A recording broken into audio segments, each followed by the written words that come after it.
안녕하십니까. 대학미래연구소 이재진입니다. 오늘 준비한 영상은 2023학년도 수시모집, 지원전략 등 기타 등등입니다. 수시상담을 한 지 한 달 정도 넘었고요. 제가 많은 분들을 도와드리고 싶으나 여력이 안 돼서 이 영상을 만들어서 많은 분들이 보시게 되면 혹시 도움이 되지 않을까 해서 이 영상을 제작해 봤습니다. 학생과 학부모님들이 제일 많이 하는 질문은 뭐냐면 학생부 교과, 학생부 종합, 지원대학 황금비 개수는 몇 개냐? 이렇게 물어보는 분들이 올해 많이 늘었습니다. 수능을 준비한다고 하면 학생부 종합 3, 4개 정도의 수능 최저가 있는 교과 2, 3개를 추천해 드립니다. 교과를 섞는 가장 큰 이유는 학생부 종합은 합불 판단이 대단히 어렵잖아요. 하지만 교과 전형은 합불 판단이 상대적으로 쉽죠. 학종만 쓰게 되면 심리적으로 불안한 부분이 있어서 수능 최저가 있는 교과를 섞어 쓰게 되면 합격이 예상되니 좀 편하게 입시를 준비할 수 있습니다. 만약 수능 준비를 안 한다면 보통 6개 학종 또는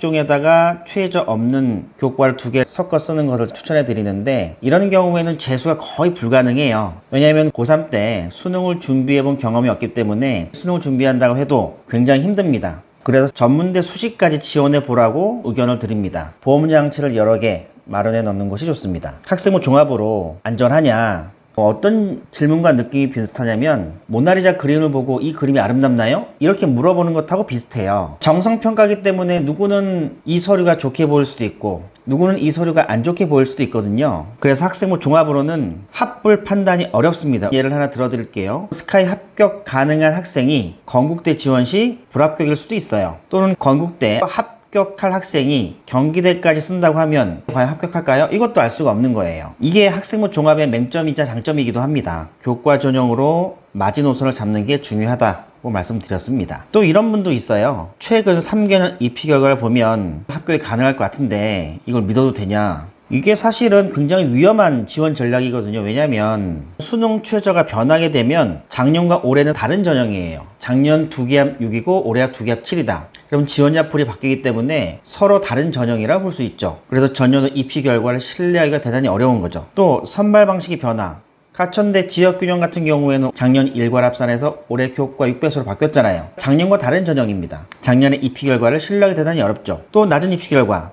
어떤 대학의 모 학과가 4점대 결과가 나왔습니다. 다른 학과는 2점대인데. 그럼 그 학과로 애들이 몰릴 거 아니에요. 그래서 3개년 입시 결과만을 가지고 교과 전형에 합불 판단은 어렵다. 특히 올해 같은 경우에는 최저가 바뀐 대학이 많았고요. 선발 방식이 바뀐 대학도 많았고 산출식 바뀐 대학이 꽤 됩니다. 그러면 작년과 다른 전형이거든요. 근데 지원자는 잘 모르니까 전년도 입시 결과, 재작년 뭐 이런 거 찾아보잖아요. 그 입시 결과보다 내가 위에 있으면 붙겠다. 이렇게 심리적으로 안도를 하는 것 같은데 선발 방식의 변화가 있다고 하면 그렇게 합불 판단하는 건 대단히 위험하다. 만일 이 부분까지 고려해보고 싶다고 하게 되면 수능 최저 변화와 선발 방식 변화까지 고려해서 합불 판단을 해야 되네. 대단히 어렵죠. 이런 분도 있죠. 어디가 입시 결과를 찰떡같이 믿고 오는 분들 계십니다. 어디가가 발표하는 입시 결과는 등록자예요. 그리고 50%, 70% 컷입니다. 무슨 말이냐면 모집 인원 10명에 추가 합격 10명, 총 합격자가 20명이겠죠? 어디가에 나온 입시 결과는요, 요 아이들 대상의 데이터를 보여주고 있습니다. 등록자가 얘들이니까 얘들의 5등 성적, 얘들의 7등 성적이니까 어디가에서 나온 입시 결과는 최초 합격이 아니에요. 추합입니다. 추합 2차, 3차 거의 끝에 있는 입시 결과이기 때문에 저 대학을 쓰게 되면 추가 합격이겠구나. 이 정도로 이해하시면 될 것 같습니다. 안전지원은 아니죠. 제가 말하는 안전지원은 최초 합을 의미합니다. 현장에서 서류를 보게 되면 우리 아이의 서류가 좀 좋은 것 같다. 학생부도 두껍고 양도 많은 것 같아요. 그럼 제가 분석을 해드리거든요. 학생부에서 지원자의 관심을 알 수 있는 표현들이 대단히 중요한데 이렇게 써놓게 되면 이것조차도 학생들의 관심이 많다라고 생각하는데 그러진 않습니다. 예를 들어 학생부 기재사항의 서술 어미를 보게 되면 무엇을 알게 됨, 무엇을 다짐함, 무엇을 알게 되었음,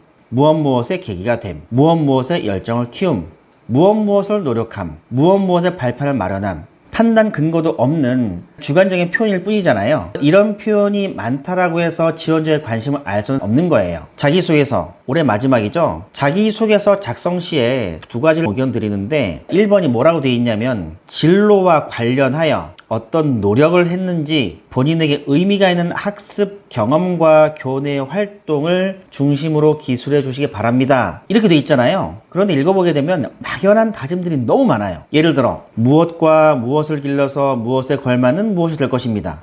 막연한 다짐이잖아요. 1번에 쓰란 내용과 상관없는 내용들이잖아요. 글자 수를 낭비하는 거죠. 그리고 자율문항 같은 경우에 지원하게 된 동기와 지원하기 위해 노력한 과정을 구체적으로 기술하라고 되어 있는데 이 경험을 통해 향후 땡땡 문제뿐만 아니라 땡땡을 생각하는 뭐뭐가 되기로 결심하였습니다. 동기도 없고 과정도 없어요. 이런 표현들은 삭제했으면 좋겠고요. 원서 접수 일정 확인하세요. 작년에도 이런 경우가 있었는데 5시 마감 대학들은 주의해야 돼요. 정시뿐만 아니라 수시도 눈치 작전을 굉장히 많이 하는데 장고 끝에 악수를 둔다고 이런 대학들 5시 마감 대학들 삐끗 생각 잘못하는 순간 접수를 못하는 경우가 생깁니다.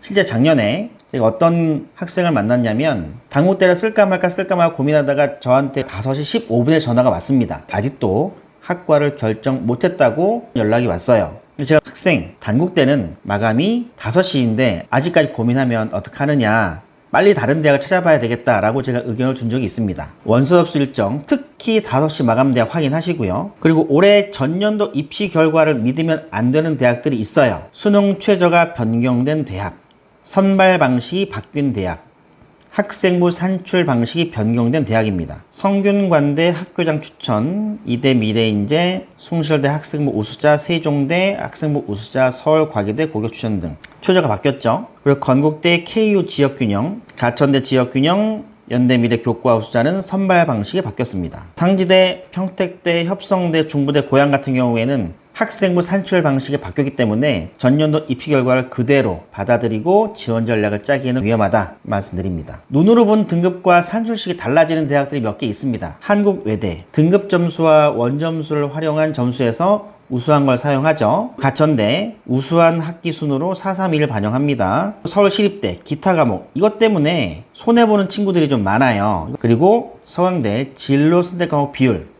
이것도 주의할 필요가 있습니다. 그리고 10번째, 내신 성적이 낮다고 또는 정시파니까 수시 지원을 안 할래, 이렇게 얘기하는 학생들이 있어요. 개인의 결정과 판단은 존중하는데 제 경험상 수시를 안 쓰게 되면 이게 제일 큽니다. 왜냐면 주변 친구들은 다 지원하거든요. 나만 내신이 안 좋다고, 나만 정시한다고 안 쓴다? 9월 10월에 가보게 되면 우울증에 빠질 경우가 좀 있어요. 특히 여학생들. 어떤 학생 같은 경우에는 친구들은 다 쓰고 내가 수시를 안 쓰니까 우울증에 빠진 거예요. 내가 인생을 잘 못 살았나? 왜 내신 관리를 못했지 하면서 9월, 10월에 공부에 집중을 못 하더라고요. 그래서 저는 보통 조금 상향이라 할지라도, 조금 말이 안 된다 할지라도 6개 카드를 쓰라고 얘기를 해요. 학생부 산출식이나 전형의 특징이나 입시 결과 빈틈을 보게 되면 해볼 만한 카드도 있어요. 그러니까 미리 포기하지 말고 수시는 최대한 적극적으로 고민해 본 다음에 한번 써보는 걸 추천해 드립니다. 지원 전략에 도움될 수 있는 정보들을 좀 정리해 봤습니다. 이 정보들을 보시고 올해 수시 모집에서 좋은 결과가 나오길 기원하겠습니다. 감사합니다.